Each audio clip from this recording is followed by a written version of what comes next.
Atención amigos de la justicia, hoy arrancamos un episodio especial de Vox Judicial, donde abordaremos una de las reformas más polémicas y trascendentales de los últimos años en México, la reforma del Poder Judicial propuesta en 2024.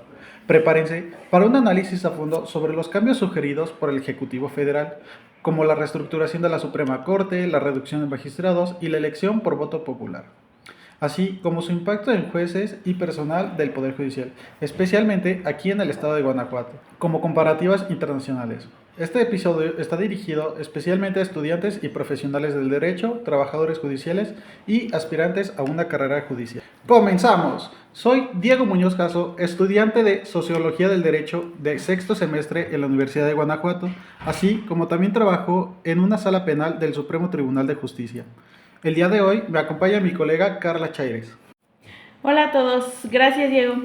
Hoy, 4 de junio del 2025, ambos viviremos y analizaremos esta reforma desde una perspectiva jurídica cercana a la realidad del Poder Judicial.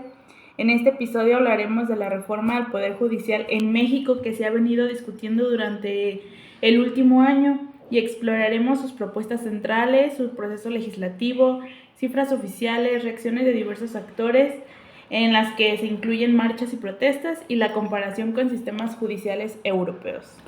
Para enganchar a nuestra audiencia, imaginen esto. ¿Deberíamos elegir a nuestros jueces y magistrados con un voto ciudadano, al igual que a un presidente o diputado? Esta pregunta ha dividido opiniones en México. La propuesta oficial busca nada menos que transformar profundamente nuestro sistema de impartición de justicia federal.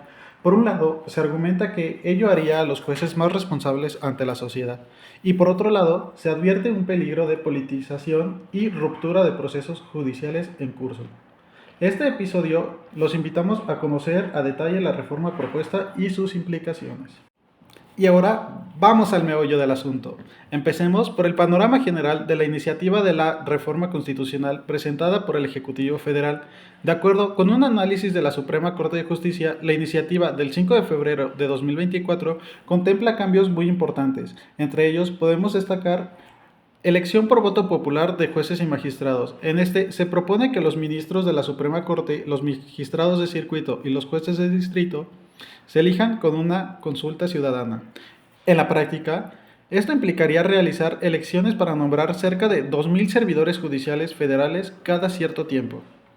Entre otros puntos, reducción de magistrados. El proyecto busca reducir el número de miembros de la Suprema Corte y del Tribunal Electoral, así como acortar los periodos de mandato de jueces y ministros. Renovación de la presidencia de la Suprema Corte.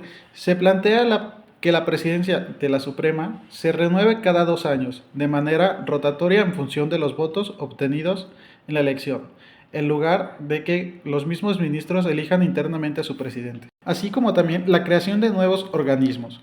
Se crearía un órgano de administración judicial y un tribunal de disciplina judicial independientes de la Suprema Corte. El órgano de administración tendría 5 miembros designados por el Ejecutivo, el Senado y la Corte, encargados de la carrera judicial, presupuesto interno y control administrativo. Ok, Diego, entonces como resumen podemos decir que la iniciativa propone elegir los jueces por voto ciudadano, reorganizar la Corte, crear nuevos órganos de control interno y ajustar tiempos y compensaciones. Todo ello, según el propio Ejecutivo, buscando una renovación estructural para una justicia más ágil y eficiente.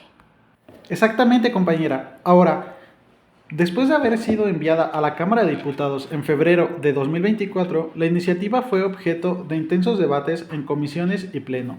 Finalmente, fue aprobada por el Congreso la madrugada del 30 de septiembre del 2024. Según la BBC, la votación fue de 86 votos a favor y 41 en contra en la Cámara de Diputados.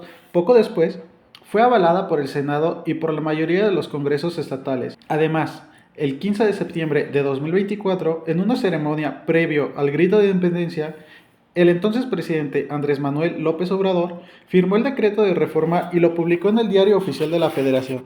En sus palabras, el Congreso General, en uso de la facultad que le confiere el artículo 135 constitucional, declara reformadas diversas disposiciones en materia de reforma del Poder Judicial.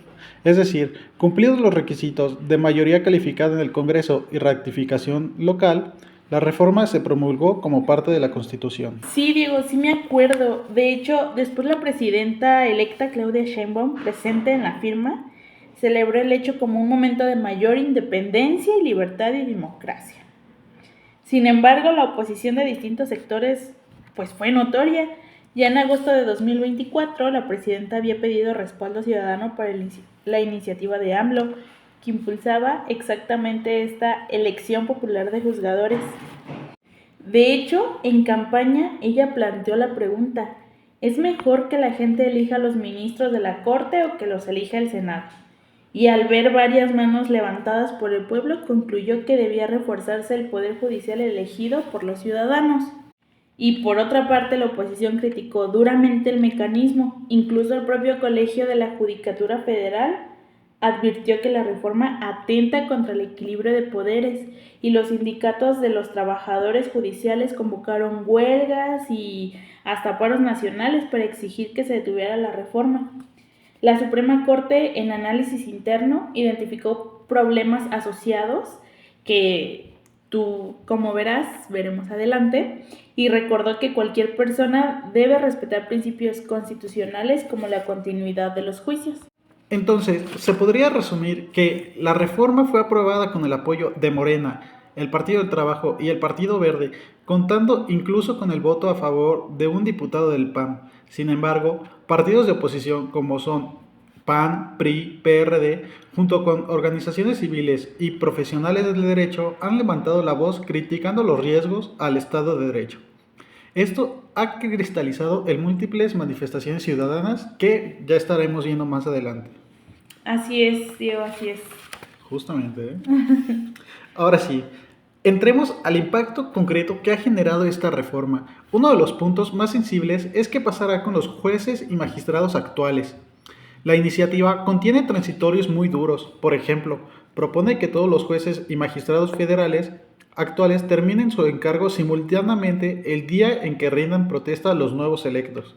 En la práctica, esto significa remover de un plumazo a toda la Judicatura Federal en funciones el mismo día, sin motivos individualizados para cada plaza. Oye, pero ¿sabes cuántas personas son aproximadamente? Sí, compañera. Mira, según el Censo Nacional de Impartición de Justicia Federal, cifras del INEGI, el Poder Judicial de la Federación cuenta con 1.580 titulares, 981 magistrados y 599 jueces federales, sin considerar la Suprema Corte de Justicia. Es decir, más de 1.000 jueces y magistrados son titulares actuales que estarían desplazados por la reforma. Además, en 2023, estos órganos federales recibieron 1.473.133 asuntos y resolvieron 1.413.724, un promedio de 895 casos por juzgador en ese año. Por lo tanto, una remoción abrupta implicaría la interrupción de todos estos procesos activos, como advierte la Suprema Corte de Justicia. El cambio abrupto de toda la Judicatura Federal interrumpirá inmediatamente todos los procesos penales activos en el país. Esto viola principios procesales de continuidad e inmediación, pues nuevos jueces tendrían que aprender y reiniciar causas avanzadas, lo cual pone en riesgo la validez de miles de juicios. No, y ¿sabes qué? Además del impacto procesal, está el efecto laboral y de carrera. Miles de servidores judiciales, que son jueces, magistrados, secretarios, actuarios, etcétera, podrían perder hasta su plaza o al menos su estabilidad inmediata. El plantel federal actual, que cuenta con 1.580 titulares, se quedaría fuera de sus cargos de un día para otro, y luego los seleccionados en la elección llenarían muchos de esos espacios. El tema genera gran incertidumbre entre el personal, y no hay cifras oficiales sobre cuántos trabajadores administrativos se verían afectados, pero recordemos que además de jueces, hay decenas de miles de empleados judiciales en todo el Poder Judicial de la Federación. Aprovechando que tocaste el tema, otro cambio es la drástica reducción de algunos órganos. Actualmente en la Suprema Corte se cuentan con 11 magistrados y la reforma los reduciría a 9, y también disminuiría el tamaño del Tribunal Electoral y otros tribunales colegiados. Específicamente en Guanajuato, Ya hemos visto que la discusión legislativa local incluso contempla mantener todas las magistraturas estatales, pero a nivel federal sí se recortan plazas de alto nivel. Esto también afecta directamente los cuadros de carrera. Tenemos una remoción colectiva. Por otro lado, uno de los mayores temores es el segundo transitorio de la iniciativa, que quiere enviar a todos los juzgadores federales al retiro en un solo momento, sin causales específicas. La Suprema Corte advierte que esto vulnera derechos de litigantes y principios constitucionales. En la práctica, cualquier juzgador, incluso el que esté a punto de resolver un caso, sería removido. En la jurisprudencia mexicana se establece que cambiar de juez a mitad de proceso exige reponer actuaciones. Imaginen tener que reponer miles y miles de audiencias y expedientes solo por este motivo. Está claro que esta reforma federal afectaría a casi todos los jueces y magistrados actuales del nivel federal, con posible pérdida de plazas y de procesos, así como cambios en la estructura y jerarquía. Organizaciones judiciales han advertido la gravedad de remover a toda la judicatura de un día para otro, y muchos operadores del derecho ven esto como un riesgo a la continuidad y a la imparcialidad de la justicia. De hecho, también me parece relevante decir que en Guanajuato no se prevé reducir el número de magistraturas estatales. A diferencia de la reforma federal, la propuesta local panista mantiene las 21 magistraturas actuales, que son 10 civiles, 10 penales y la presidencia. En resumen, Diego, podemos decir que Guanajuato ha decidido armonizar su sistema de justicia con la reforma federal, pero a su propio ritmo y manteniendo su estructura actual. El Congreso local pospuso elecciones hasta el 2027 y evitó reducir salarios o magistraturas. Este manejo político local refleja la división partidista interna y la cautela ante el debate nacional. ¿Y sabes qué? Para entender mejor el alcance de estas propuestas, me gustaría poner el ejemplo judiciales de algunos países europeos avanzados, como lo son España, Francia, Alemania e Italia. En todos estos se evita la elección popular de jueces para preservar la independencia judicial. Los cargos judiciales se cubren mediante consejos, comités o elecciones indirectas entre profesionales y legisladores. Esto, por supuestamente, no impide debates sobre renovación judicial, pero no ocurre en foros técnicos o parlamentarios, no mediante urnas ciudadanas. En todos estos sistemas se subraya la importancia de la carrera judicial y mecanismo de control interno, no de legitimación política directa. Sí, de hecho, esos países evidencian un alto grado de independencia judicial en sentido estructural, pues los jueces no dependen de elecciones ciudadanas, sino de instituciones imparciales. En conclusión, se puede decir que la reforma mexicana rompe con la tradición, occidental de reservar a órganos autónomos la asignación de jueces. De acuerdo con académicos, esto representa un cambio radical cuyo efecto real solo puede evaluarse con el tiempo. Sin embargo, la experiencia internacional sugiere que una selección política masiva puede poner en riesgo la imparcialidad que buscan salvaguardar las constituciones de otras naciones. Tristemente, estamos llegando al final de este episodio, pero antes de concluir, me gustaría compartir con ustedes una reflexión personal como operador judicial y estudiante del derecho. La justicia debe de ser independiente y transparente a la voz. Lograr equilibrio es complejo.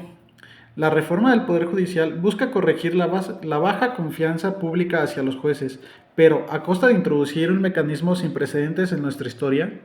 En contraste, en países europeos con alta confianza ciudadana, los jueces no son elegidos por el pueblo, justamente para proteger la imparcialidad de la presión política.